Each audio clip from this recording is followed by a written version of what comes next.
Los ciudadanos hablaron, pero ¿y los inversionistas, los acreedores? Más temprano conversé con Jaime Reuche, él es vicepresidente senior de crédito para la calificadora Moody's. Él nos describió la situación económica de El Salvador. Bueno, la economía se ha desacelerado fuertemente el año pasado. El Salvador, como saben, es un país que depende mucho de las remesas extranjeras y el crecimiento de las remesas se desaceleró el año pasado luego de que tuvo un muy buen 2022, donde estaban creciendo a doble dígito las remesas y eso apoyó mucho el consumo dentro de la economía, especialmente durante la época de la inflación, donde hubo inflación muy alta y se dio esta crisis ¿no? del costo de vida. Las remesas ayudaron a paliar eso, pero se desaceleraron en el 2023 y con eso se desaceleró un poco el crecimiento de la economía. No obstante, lo que estamos viendo es que se está beneficiando la inversión dentro de la economía y eso tiene que ver mucho con todas estas medidas de seguridad. Entonces, si tuviéramos que hablar de qué aporte tiene cada uno de estos sectores de las remesas, de cuánto estamos hablando y qué representa para la economía, el tema comercial, el tipo de inversión que está llegando, ¿cómo lo describes? Bueno, las remesas representan el 26% de la economía salvadoreña, que es una de las tasas más altas a nivel mundial. Hay una dependencia enorme de estas remesas, pero son un flujo que es relativamente estable y con el que ha podido contar el país. Lo que sí es que esta es una economía que ha sufrido de subinversión o de una falta de inversión crónica desde ya hace varias décadas, y eso es lo que limita el crecimiento potencial de la economía. Pero parte de la razón por la cual la inversión no se ha dado en este país es por la falta de recursos, pero también por la falta de seguridad.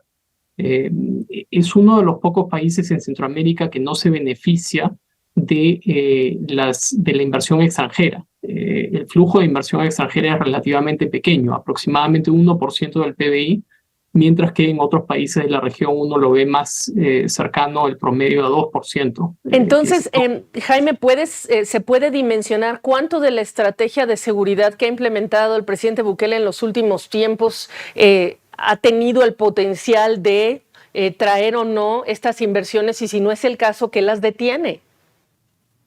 Típicamente un país emergente que está creciendo o que está en el nivel de desarrollo de El Salvador debería de ver su tasa de inversión con respecto al tamaño de la economía en aproximadamente 20% o más. En el caso de El Salvador, esa tasa siempre estuvo por debajo del 20% hasta el año 2021, donde por fin supera el 20%, en parte porque el gobierno empieza a generar mayor inversión pública, pero también porque el sector privado doméstico empieza a invertir más conforme se empieza a sentir un poco más cómodo con el tema de seguridad y la menor tasa de homicidios dentro del país. Esto tiene un potencial enorme en algunos sectores como el sector turismo para el país, donde El Salvador no ha visto mucho flujo de turistas como otros países en la región. ¿Y qué me dices de la dependencia del gobierno de El Salvador con el exterior en términos de su deuda, de sus acreedores?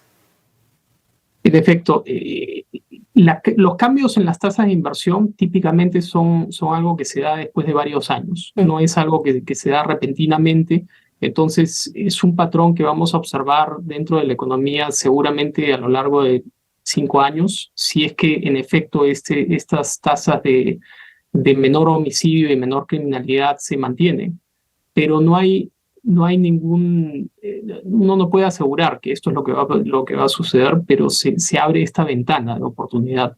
En cuanto a la dependencia del mercado externo, El Salvador siempre va a tener esa dependencia porque es una economía relativamente pequeña y abierta, donde depende mucho del financiamiento externo para financiar los déficits del gobierno. ¿Cómo cierras esta conversación cuando hablamos de El Salvador y el Bitcoin?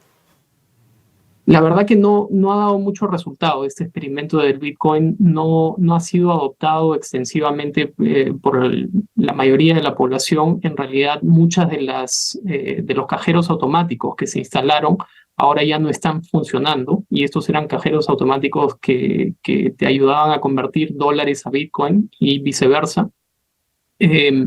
ya no están operando en el país muchos de los establecimientos locales, abastos, no tiendas en general, ya no están aceptando el Bitcoin debido a la volatilidad del precio. Y en efecto, el gobierno invirtió más de 110 millones de dólares de recursos de la tesorería en Bitcoin, que a veces ese portafolio a veces se encuentra perdiendo dinero, a veces ¿no? Quedando tablas, y en las últimas semanas en realidad nuevamente está perdiendo dinero. Entonces, esa inversión no ha salido muy rentable para el presidente. Jaime, gracias por esta perspectiva.